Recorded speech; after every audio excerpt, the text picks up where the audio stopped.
نحمده ونصلي ونسلم على رسوله الكريم اما بعد اعوذ بالله من الشيطان الرجيم بسم الله الرحمن الرحيم ان الله وملائكته يصلون على النبي يا ايها الذين امنوا صلوا عليه وسلموا تسليما اللهم صل على محمد وعلى ال محمد كما صليت على ابراهيم وعلى ال ابراهيم انك حميد مجيد اللهم بارك على محمد وعلى ال محمد كما باركت على ابراهيم وعلى ال ابراهيم انك حميد مجيد اللهم رب اشرح لي صدري ويسر لي امري واحلل عقدة من لساني يفقهوا قولي اللهم رب يسر ولا تعسر وتمم بالخير بسم الله الرحمن الرحيم عبارت پڑھیے گا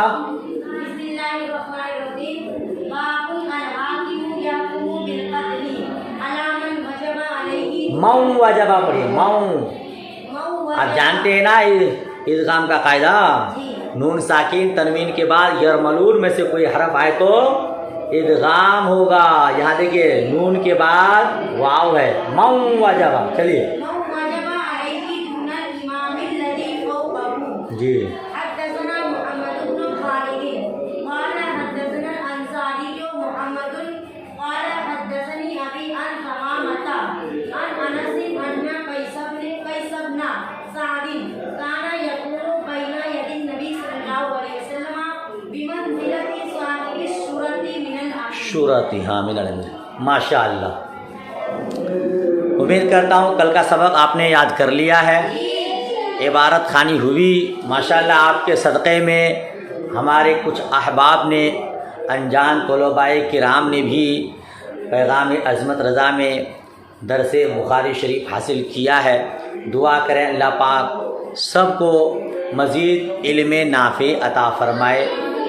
آمین ثم آمین. آپ کے صدقے مجھے بھی مزید علم نافع عطا فرمائے. آمین ثم آمین. جو بھی پیغام عظمت رضا میں چاہے صحیح بخاری شریف کا یا شرح وقایا کا یا نور الانوار کا ہدایت النو کا پنج گنج کا میزان منشعب کا گلزار دبستہ کا اب تک میں نے یہ کتابیں پڑھایا ہے. جو بھی اس سے فائدہ اٹھا رہے ہیں اللہ پاک سب کو سلامت رکھے. دارین کی سعادتیں عطا فرمائے. مزید علم نافع عطا فرمائے. آمین ثم آمین. آپ نے عبارت پڑھی اس کا ترجمہ اور مفہوم دیکھیے. باب الحاکم یحکم بالقتل علی من وجب علیہ دون الامام الذی فوقہ. کیا معنی ہو گیا؟ امام کے ماتحت امام کے حاکم کا اس کے سامنے کسی کے قتل کا حکم دینا. امام کے ماتحت حاکم کا اس کے سامنے کسی کے قتل کا حکم دینا. باب یہ ہوا. اب مفہوم آگے کی حدیث دیکھیے اس کا مفہوم دیکھیے. حضرت انس رضی اللہ تعالی عنہ سے روایت انا قیس بن سعد کان یکون بین یدی نبی صلی اللہ تعالی وسلم کہ بے شک قیس بن سعد بن عبادہ کون ہے یہ؟ قیس بن سعد بن عبادہ ہمارے نبی کریم صلی اللہ تعالی علیہ وسلم کی حضور نبی کریم صلی اللہ تعالی وسلم کی حضور یعنی بارگاہ میں یوں رہا کرتے تھے جیسا بادشاہ کی عدالت میں تھانے دار.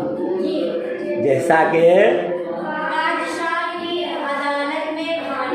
تھانے دار یہ حضور کی بارگاہ میں ایسے ہی رہا کرتے تھے.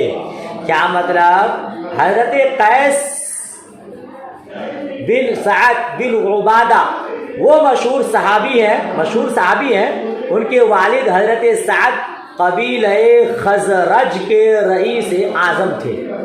ان کے والد صاحب حضرت سعد قبیلہ خزرج کے کیا تھے؟ رئیس اعظم تھے. یہ شوراتن آپ نے پڑھا شوراتن. یہ شوراتن شراتن کی جمع ہے. اس کا معنی ہے علامت. کیا معنی اس کا؟ ہاں اسی سے شراتی ہے. اسی سے شراتی بنا جس کا معنی ہوتا ہے سپاہی. کیا معنی ہوتا ہے؟ تو صاحب شورات سے مراد سپاہیوں کا افسر.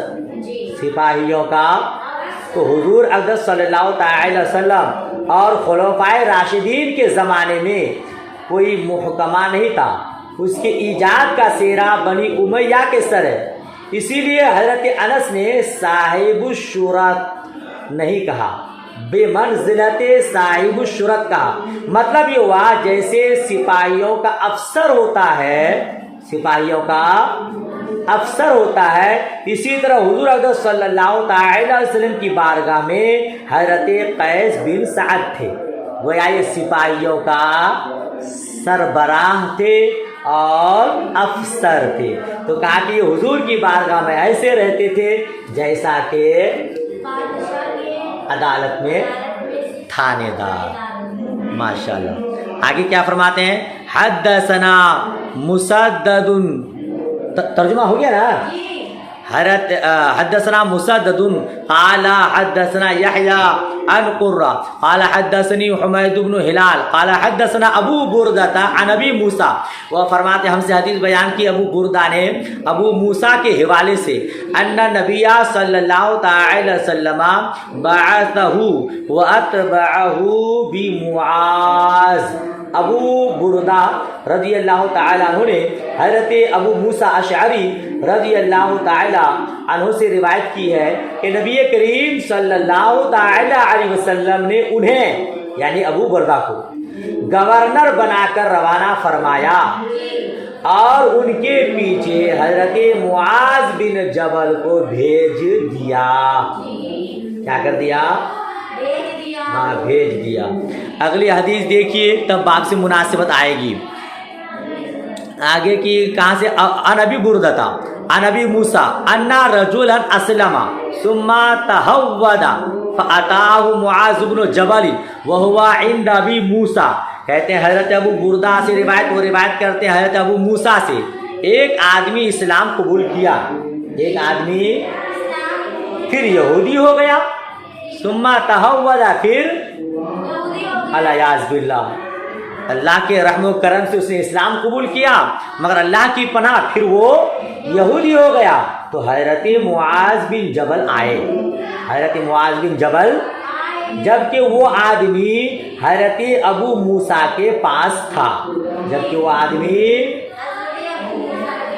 ہاں وہ ہوا عند ابی موسیٰ، اس حال میں کہ وہ آدمی حضرت ابو موسیٰ کے پاس تھا، ٹھیک ہے نا؟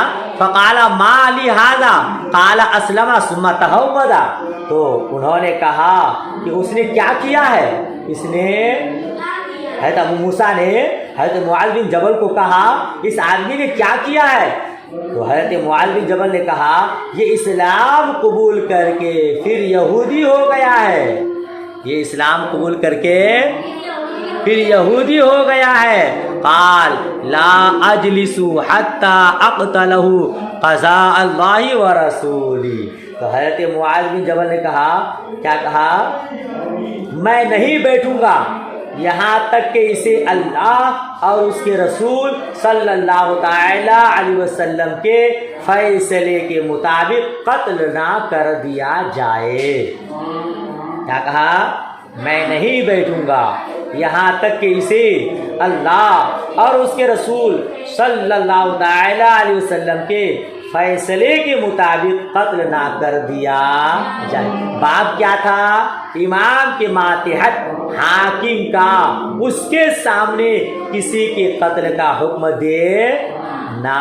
گورنر ابو موسیٰ ہیں، ابو بردہ ہیں، حضرت معاذ ان کے ساتھ ہیں، گویا حضرت معاذ ایک حاکم کے امام کے ماتحت ہیں، مگر اس کے باوجود ایک شخص جو اسلام قبول کر کے پھر الیاذ باللہ یہودی ہو گیا، آپ نے اس کے قتل کا حکم دیا۔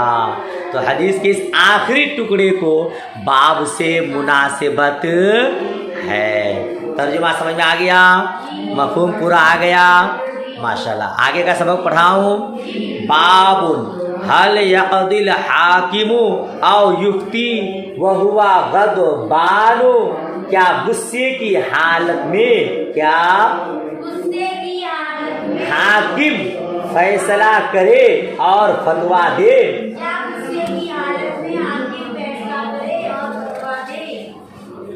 کیا غصے کی کی حالت میں حاکم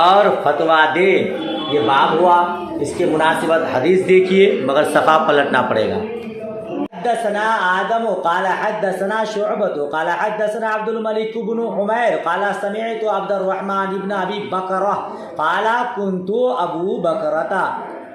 أبو كتب أبو بكرة إلى ابنه وكان بسجستان ہے نا اللہ تقضی بین اثنین وانت غضبان فإني سمعت النبي صلى الله تعالى وسلم يقول لا يقضين حكم بين اثنين وهو غضبان. باب تھا کیا غصے کی حالت میں حاکم فیصلہ کرے اور فتویٰ دے. حدیث دیکھیے عبد الرحمن بن ابو بکرہ رضی اللہ تعالیٰ عنہ کا بیان ہے. حضرت ابو بکرہ رضی اللہ تعالیٰ عنہ نے اپنے صاحب زادے کے لیے لکھا جبکہ وہ سجستان میں تھا. جبکہ وہ یا سین کے نیچے زیر دیے سجستان کیا تھا. جبکہ وہ سجستان میں تھا اس علاقے میں تھا. تو آپ نے خط لکھا. کیا خط لکھا؟ دو آدمیوں کے اس وقت فیصلہ نہ کرنا جب تم غصے کی حالت میں ہو. اپنے بیٹا کو حضرت ابو بکرہ نے خط لکھا. کب؟ جبکہ وہ سجستان میں تھا. کیا لکھا؟ دو آدمیوں کے درمیان اس وقت فیصلہ نہ کرنا جب تم غصے کی حالت میں ہو، کیونکہ میں نے نبی کریم صلی اللہ تعالی علیہ وسلم کو فرماتے ہوئے سنا کہ دو آدمیوں کے درمیان غصے کی حالت میں فیصلہ نہیں کرنا چاہیے. سمجھ شریف میں بات آئی. تو حضرت ابو بکرہ نے مصطفیٰ کریم کی حدیث کی روشنی میں فرمایا کہ غصے کی حالت میں فیصلہ نہیں کرنا. غصے کی تباہی آپ جانتے ہی ہیں. اگر میاں بیوی کے درمیان طلاق کی نوبت آتی ہے تو اس میں غصہ ہی کار فرما ہوتا ہے. غصے کی حالت میں آدمی کا دماغ ٹھکانے پہ نہیں رہتا ہے اور فیصلہ کرنا ایک اہم کام ہے. لہذا حضور نے فرمایا غصے کی حالت میں فیصلہ نہیں کرنا چاہیے. غصہ کوئی اچھی چیز نہیں ہے. جی کچھ لوگ اپنی بیوی کو غصہ کی حالت میں طلاق دے دیتا ہے اور پھر مفتی صاحب کے پاس آ کے کہتا ہے حضور غصے کی حالت میں دیا تھا، طلاق واقع ہو جائے گی. مفتی صاحب کہتے تو کون ہے جو پیار محبت میں اپنی بیوی کو گود میں بیٹھا کے کہتا ہیلو میڈم میں نے آپ کو طلاق دیا؟ کوئی ایسا کہتا ہے؟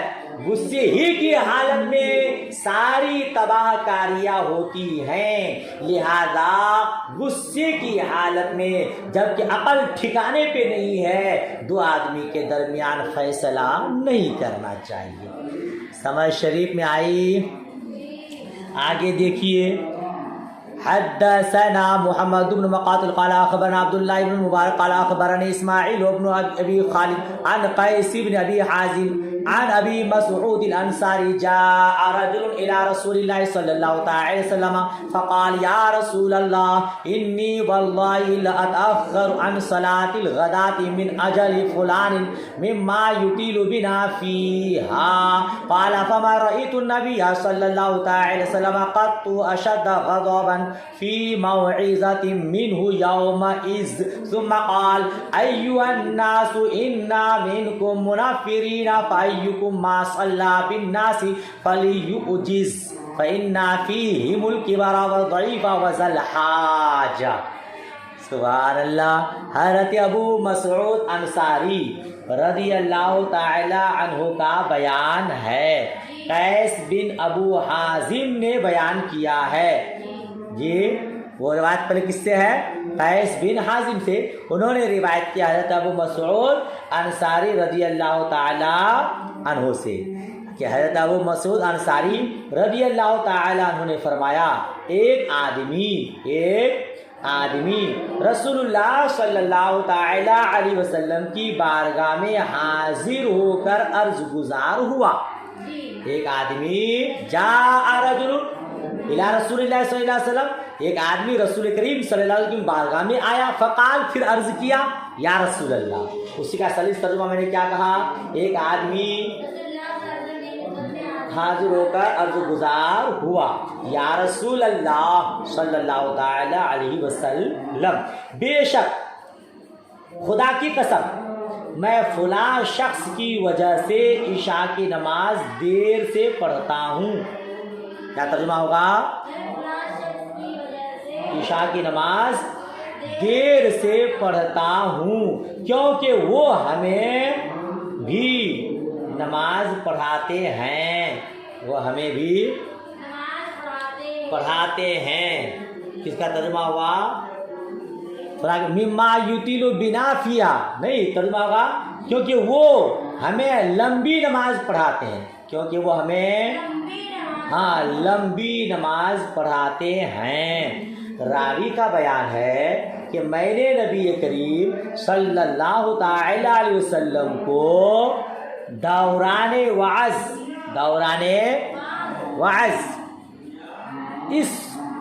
اس دن سے زیادہ ہرگز کبھی ناراض نہیں دیکھا. کیا ترجمہ ہوا؟ میں نے رسول اللہ صلی اللہ تعالی وسلم کو دوران فی موعظۃ، دوران وعظ اس دن سے زیادہ ہرگز کبھی ناراض نہیں دیکھا.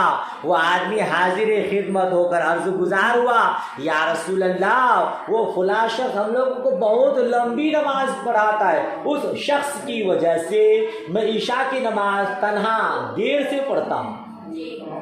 ٹھیک ہے، تو حضور واعظ و نصیحت کر رہے تھے. اسی دوران جب اس شخص نے کہا تو حضور غضبناک ہوئے. راوی کہتے ہیں اس دن سے زیادہ کبھی حضور کو میں نے غصے کی حالت میں دیکھا ہی نہیں، اتنا غضبناک ہوئے. ٹھیک ہے، پھر فرمایا، پھر مصطفیٰ کریم نے فرمایا، یا ایھا الناس ان منکم منفرین، اے لوگو بے شک تم میں سے بعض لوگ بھگانے والے ہیں، بے شک تم میں سے بعض لوگ بھگانے والے ہیں، نفرت دلانے والے ہیں. پس جو تم میں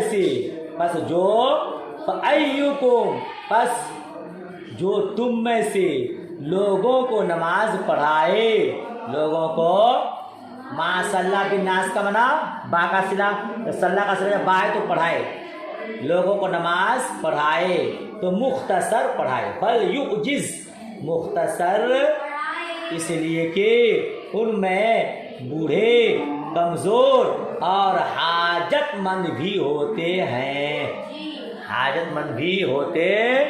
ہاں، نماز پڑھانے والے امام صاحب کے لیے مصطفیٰ کریم کی یہ ہدایت ہے کہ جب نماز پڑھاؤ تو بہت لمبی نہیں کہ سورہ بقرہ شروع کر دو، ادھر پیچھے کوئی بیٹھے، کوئی اٹھے، کوئی بھاگ جائے.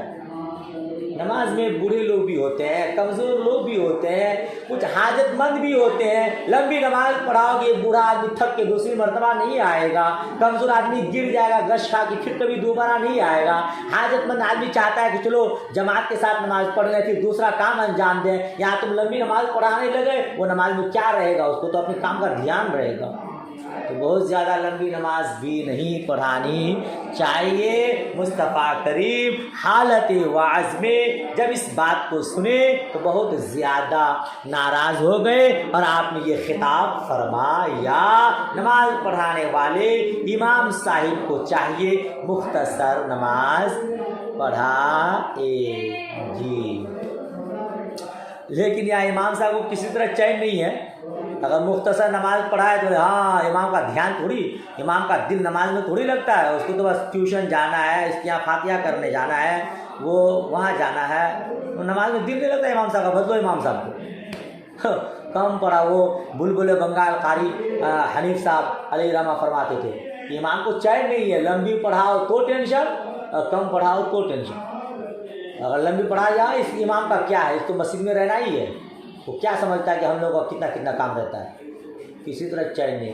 مگر ہمارے لیے مصطفیٰ کریم کی حدیث ہے نا، لہذا اس کا خیال رہے. آگے والے حدیث دیکھ لیجئے. قال محمد اخبرني سالم بن عبد الله ان عبد الله بن عمر اخبره انه طلق امراته وهي حائض. یہ حدیث آپ نے بار بار سنی ہوگی. آج آپ بخاری شریف جلد دوم میں کتاب الاحکام میں اس کو پڑھ لیجئے براہ راست. حضرت سالم کا بیان ہے حضرت عبداللہ بن عمر رضی اللہ تعالی عنہما نے انہیں بتایا کہ انہوں نے اپنی بیوی کو حالت حیض میں طلاق دے دی. حالت حیض میں فقہ کی کتاب میں آپ بار بار پڑھ چکے اس کو. پھر حضرت عمر نے نبی کریم صلی اللہ تعالی علیہ وسلم سے ذکر کیا کہ یا رسول اللہ صلی اللہ علیہ وسلم عبداللہ نے اپنی بیوی کو حالت حیض میں طلاق دے دیا تو کیا ہوگا مسئلہ. اس پر رسول باوقار صلی اللہ تعالی علیہ وسلم ناراض ہوئے اور فرمایا کہ اس سے رجوع کر لینا چاہیے, اور اسے اپنے پاس رکھنا چاہیے یہاں تک کہ وہ پاک ہو جائے, پھر اسے حیض آئے اور پھر پاک ہو جائے. پھر اگر اسے طلاق ہی دینا چاہو تو طلاق دے دینا. یہ آپ نے طلاق کی قسمیں پڑھی ہے, طلاق سنت, طلاق احسن, طلاق بدعت. حالت حیض میں طلاق دینا بدعت ہے, مگر مسئلہ آپ جانتے ہیں کہ اگر کوئی حالت حیض میں طلاق دے دیتا ہے تو طلاق واقع ہو جائے گی, لیکن سنت کے خلاف ہوگا. احسن اور سنت طریقہ یہ ہے اس طہر میں طلاق دے جس سے اس کی بیوی سے مجامعت نہیں کیا ہے. اس لیے حضور نے فرمایا کہ اس کو رجوع کر لینا چاہیے, پھر پاکی کا زمانہ آئے طلاق دے دے, پھر حیض آئے اس کے پاس رکھے, پھر جب طہر کا زمانہ آئے تو اس کو طلاق دے. فقہ کی کتاب میں آپ نے پڑھا ہے, حقیر سے آپ نے شرح وقایہ میں بھی پڑھا ہوگا اور ہدایہ میں بھی آپ نے اس مسئلہ کو پڑھا ہے. تو حضور نے اسے رجوع کا حکم دیا اور پھر بعد میں اگر تم طلاق دینا چاہو تو دے سکتے ہو. بات ختم ہوئی, باب دوسرا شروع ہونے جا رہا. قال ابو عبداللہ محمد هو الزہری. ابو عبداللہ نے امام بخاری نے کہا کہ محمد, وہ کون سے محمد ہے؟ وہ امام زہری ہے. چلیے یہیں تک رہنے دیتے ہیں, اگلا باب انشاءاللہ کل. دعائے خیر میں یاد رکھیے. اللہ حافظ, خدا حافظ.